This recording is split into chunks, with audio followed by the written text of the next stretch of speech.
सामान्य आदमी लोभ के कारण माया भी कर सकता है।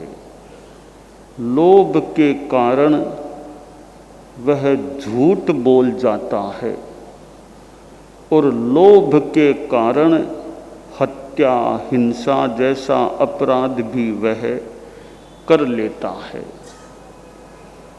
तो ये एक लोभ के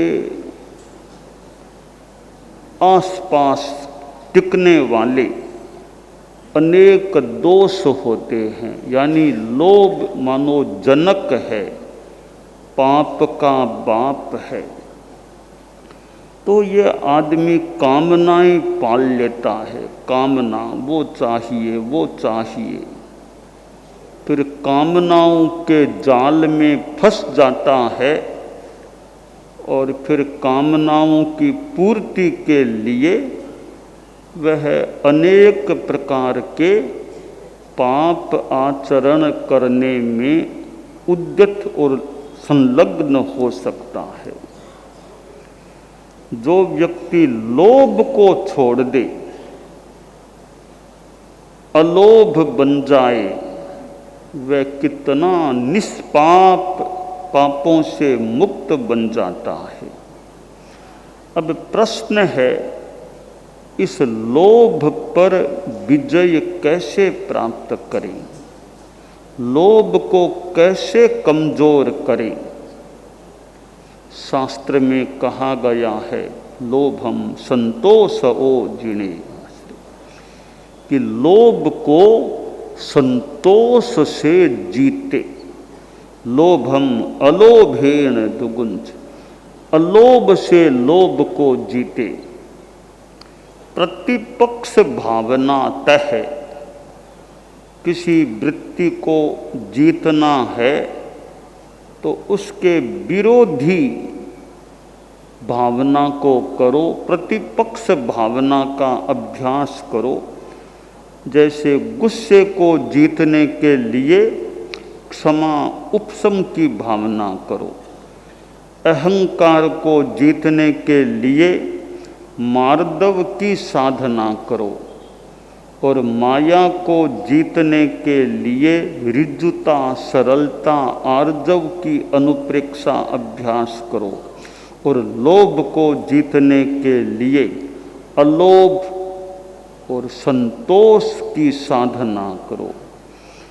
तो विरोधी को पुष्ट बनाते हैं तो वह जो हमारा जीतने योग्य तत्व है वह कमजोर पड़ सकता है। लोभ एक ऐसा तत्व है जो भीतर में रहता है और आदमी को अपराध की ओर, पाप की ओर धकेलने का काम भी यह करता है। लोभ के लिए फिर माया, ठगी, इसमें आदमी चला जाता है। आदमी अपने आप को चतुर समझता है कि मैं होशियार हूँ, बुद्धिमान हूँ, चतुर हूँ, मैं दूसरों को जाल में फंसा सकता हूँ, धोखा दे सकता हूँ। परंतु आदमी यह सोचे मैं दूसरों को ही धोखा दे रहा हूँ या अपनी आत्मा को भी किसी रूप में धोखा दे रहा हूँ, मैं अपनी आत्मा को भी पाप से गंदा, मलिन बना रहा हूँ। लोभ को आदमी कम करने का प्रयास करे और जिसके मन में संतोष है, संतोष है परमम सुखम, संतोष परम सुख होता है। महात्मा व्याख्यान दे रहे थे, प्रवचन हुआ और महात्मा ने ये संतोष की बातें बताई। प्रवचन के बाद एक परिषद में से श्रोता खड़ा हुआ और बोला, महात्मा जी आपने कहा संतोषी आदमी सुखी है, आदमी दुखी भी हो सकता है, सुखी भी हो सकता है। आप यह बताइए, यह आपकी जो परिषद है इसमें सबसे ज़्यादा सुखी आदमी कौन है? महात्मा कोई विशिष्ट ज्ञानी थे, तो महात्मा ने कहा, मेरी अंगुली की सीध में एकदम अंत में एक युवक बैठा है, वह आपके इस परिषद में और पूरे आपके नगर में सबसे ज़्यादा सुखी आदमी है। कुछ लोग उधर गए कि देखें कौन आदमी है सबसे ज़्यादा सुखी। एक वो युवक सामान्य सा एक वेशभूषा पहनने वाला बहुत ही साधारण वो आदमी था, नगर का गरीब तबके का था, वो वहाँ बैठा था। कार्यकर्ता उसको लेकर आगे आए। प्रश्नकर्ता बोला, बाबा जी ये तो हमारे नगर का गरीब आदमी है, इसके तो भोजन की भी व्यवस्था कोई हम लोग थोड़ा बहुत इसको देकर करते हैं, इसको आपने सुखी कैसे कह दिया? कोई राजा को कहते भी राजा सुखी है, एक सेठ जी सुखी है तो हम सोचते। तो राजा भी वहाँ आया हुआ था, नगर सेठ भी वहीं था। तो महात्मा ने राजा से पूछा, महाराज आप तो पूरे सुखी है ना? राजा बोला, महाराज सुखी तो नहीं हूँ, मानसिक शांति नहीं रहती है।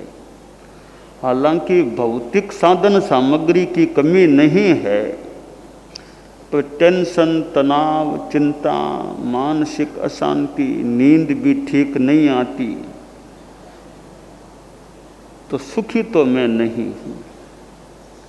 नगर सेठ से महात्मा ने पूछा, आप तो पूरे सुखी हैं? बोला, महाराज सुखी नहीं हूँ, घर में बेटे हैं, बिल्कुल कहना नहीं मानते हैं, और मैं अर्थ से संपन्न हूँ, पर कई तरह की समस्याएं हैं, कभी सरकारी समस्याएं, प्रशासनिक समस्याएं, और धन की सुरक्षा की भी चिंता, तो मन में शांति मेरी भी पूरी नहीं रहती है। ऐसे कई बड़े बड़े लोगों का इंटरव्यू लिया गया, किसी ने भी अपने आप को पूरा सुखी नहीं बताया। फिर महात्मा ने उस युवक से पूछा जिसके लिए संकेत किया था कि बताओ तुम्हें कोई दुख और कठिनाई है? तो बाबा कोई दुख नहीं है मुझे, तो पूरा सुखी हूँ,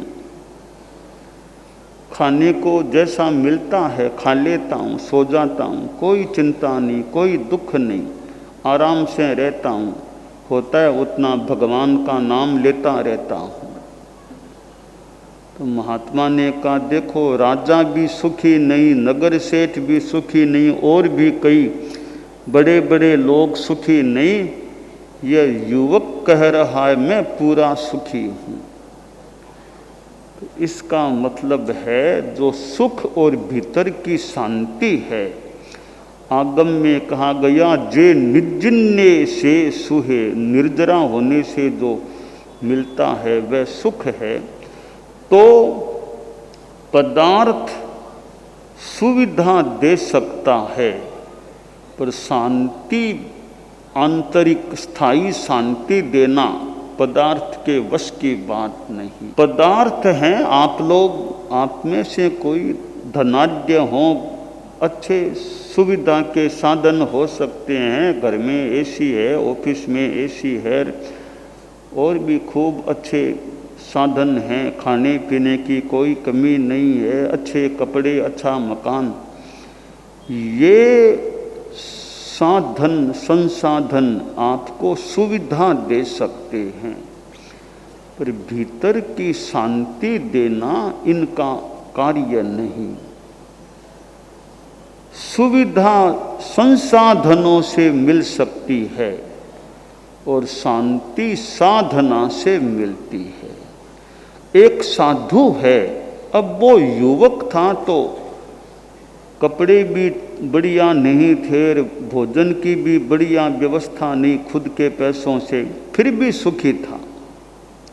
साधु होते हैं कि न मान लो उनके पास बढ़िया मकान है, पैदल मान लो चलना है, नीचे धरती पर सोना है, रात को पानी भी नहीं पीना है, एसी के बिना रात में सोना है,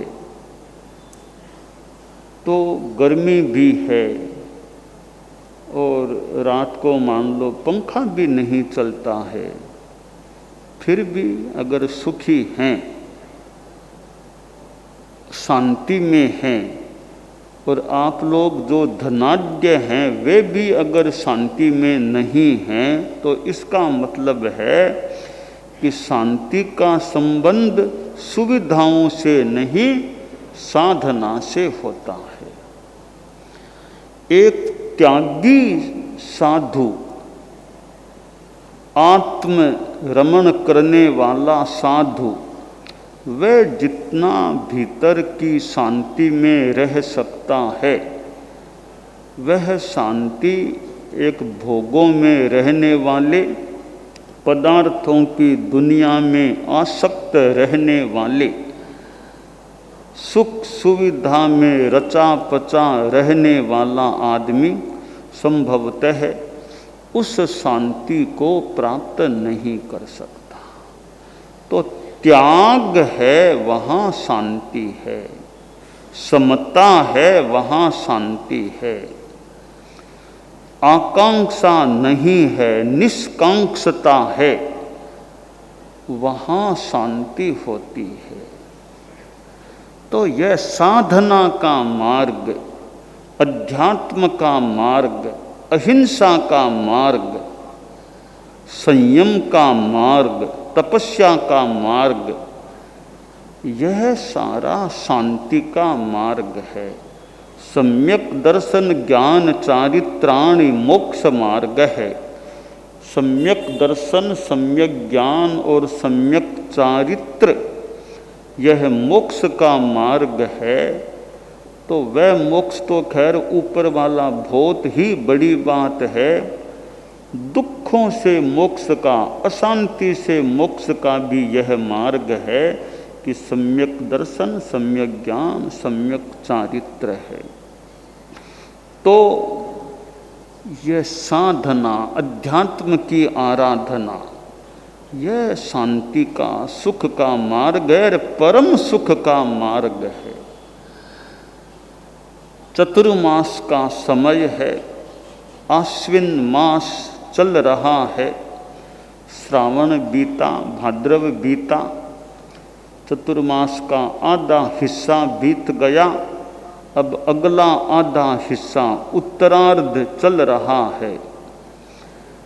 हम जैन साधु जिनका लगभग 4 महीनों का प्रवास चतुर्मास एक जगह होता है, तो एक जगह रहने से भी कितनों को धार्मिक लाभ मिल सकता है। साधु खुद भी अपना कुछ स्थिरता के साथ विशेष प्रयोग साधना कर सकता है। चतुर्मास के बाद का समय बिहार यात्रा का भी हो जाता है। तो यह चतुर्मास एक जगह स्थिरता से साधना करने का समय होता है। और कितने लोग जगह जगह अपने ढंग से चतुर्मास में धर्म की आराधना करते होंगे। और ये पर्युषण, संवत्सरी, 10 लक्षण, ये ऐसे समय हैं कि पर्युषण में तो कितनी धर्माराधना, तपस्या आदि का क्रम चलता है। तो ये शास्त्रों में जो कल्याणी वाणी है, इस शास्त्रों की वाणी से भी इनकी अच्छी व्याख्या होती है। इनको सुना जाता है, पढ़ा जाता है, मनन किया जाता है, अनुप्रेक्षा होती है, तो अच्छा पथ दर्शन प्राप्त हो सकता है। तो यहाँ आयारों में जो कहा गया, कामम कमे खलु अयम पुरुषे, यह पुरुष काम कामी होता है, पदार्थों की कामना करने वाला, शब्द रूप की आकांक्षा कामना रखने वाला होता है, और बहुमाई, वह बहुतों को ठगता है, ठगने की चेष्टा भी करता है, और फिर वह मूढ़ होकर पुनः लोभ करता है। तो यह एक लोभ माया, एक ऐसा यह जाल है कि आदमी खुद भी फंस जाता है और अपनी माया से दूसरों को ठगने की भी चेष्टा करता है। आदमी कुछ संकल्प अनुव्रत की ओर आगे बढ़े कि जैसे मैं किसी को धोखा नहीं दूंगा, मैं एक सीमा से ज़्यादा झूठ नहीं बोलूँगा, तो ये संकल्प भी परिग्रह की चेतना को, लोभ की चेतना को नियंत्रित करने वाले हो सकते हैं। परम पूज्य आचार्य श्री तुलसी ने जो अनुव्रत की बात बताई, आचार्य श्री महाप्रज्ञ जी जो प्रेक्षा ध्यान कराते थे कि आदमी अच्छे संकल्प रखे और ध्यान साधना अध्यात्म की आराधना करे, तो ये जो कषाय हैं, क्रोध मान माया लोभ, इनके जाल में से आदमी कुछ निकल सकता है और कषाय क्षीण हो जाते हैं। फिर तो मानो मुक्ति प्रतीक्षा कर रही है और जल्दी मुक्ति भी प्राप्ति हो जाती है। तो वह मुक्ति तो मान लो कुछ दूर है, पर इहैव मोक्षः सुविहितानां निर्जित मद मदनानां मनोवाक्काय विकार रहितानां विनिवृत्त परासानां मिहैव मोक्षः सुविहितानां। जो मद और मदन, अहंकार और काम को जिन्होंने जीत लिया, मानसिक वाचिक कायिक विकारों से जो रहित हैं, आशा लालसा जिनकी क्षीण हो गई है, निवृत्त हो गई है, ऐसे मनुष्यों का तो इस मनुष्य लोक में भी एक प्रकार का मानो मोक्ष हो जाता है। हम सिद्ध योगी आचार्य श्री महाप्रज्ञ से प्रेक्षा ध्यान का एक प्रयोग करें। आपको एक प्रयोग कराया जा रहे हैं श्वास प्रेक्षा का। 5 सेकंड में श्वास लेना है, 5 सेकंड भीतर रोकना है और 5 सेकंड रेचन करना है और 5 सेकंड बाहर रोकना है। इस प्रकार 20 सेकंड में एक श्वास। सावधान रहे, श्वास भरे, भीतर रोके, रेचन करे, बाहर रोके, श्वास भरे, भीतर रोके, रेचन करे,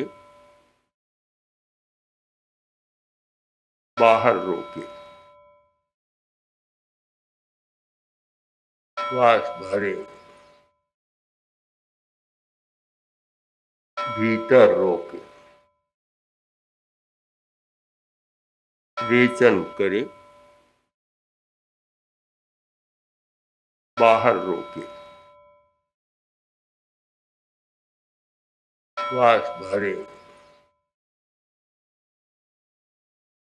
भीतर रोके, रेचन करे, बाहर रोके, श्वास भरे, भीतर रोके, रेचन करे, बाहर रोके, श्वास भरे, भीतर रोके, रेचन करे, बाहर रोके, श्वास भरे। प्रयोग संपन्न। तो ये ध्यान के बहुत छोटे प्रयोग कराए हैं और इनका स्वयं बार बार अभ्यास करें तो एक अच्छा अभ्यास हो सकता है। ओम आसम।